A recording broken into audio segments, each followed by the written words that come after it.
coming back to like self-actualization and neurosemantics, and like thinking about this larger frame of like, how do I become more real, more authentic?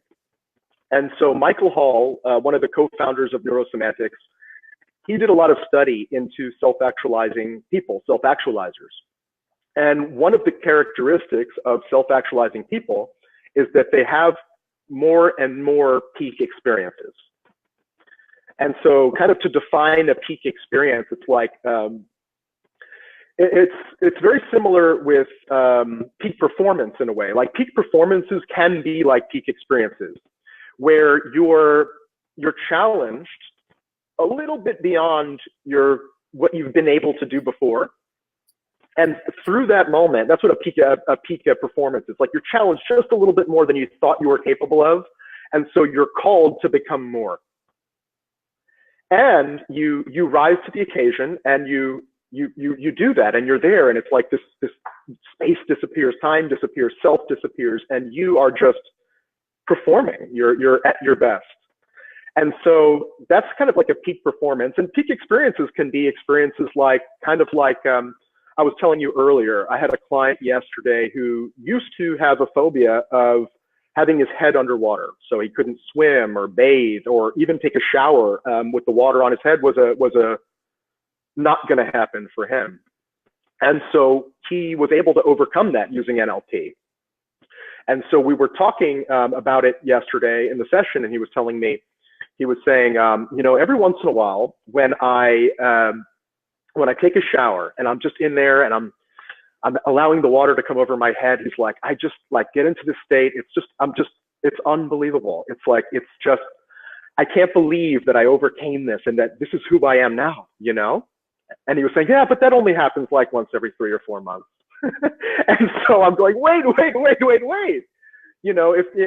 Yes, it happens if you wait for your experiences to happen, kind of like you're passive in life and you wait for those experiences to come, then, well, yeah, maybe it happens once every 3-4 months. But wouldn't that be something that you would want to practice more often, that peak experience? And so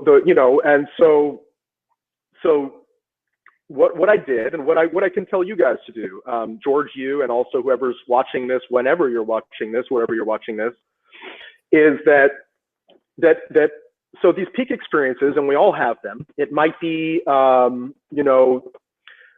day when you realize that that you found your calling, or it might be that day when you were just like walking down the street and like you were just feeling like you're walking on air, like everything is amazing. Or it might be your wedding day, or like holding your child for the first time, or whatever that experience is for you, these peak experiences in your life. And everybody has at least a couple of them, I'm sure. You might have to dig and look and find, but everybody has a couple of them. And if you have a moment now, you could even begin to look inside and find one now, right? What would be of that list that I said, maybe there's one of those types of experiences that really resonated with you. You said, yeah, you know what, like that first day when I held my child, or I remember when that moment when I realized that I had a purpose more than I thought I did. Or, it might be a graduation day and you're like, I did it. And so,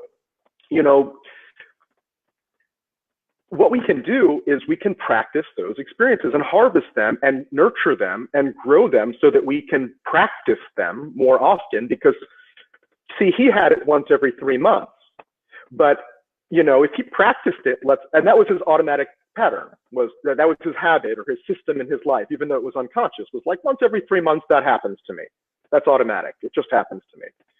But through practice, what can happen is if you practice it, let's say every day or every week or twice a week or once a month even, that the more you practice it, the more automatically that will become, it's like, well, I just automatically experience that every day.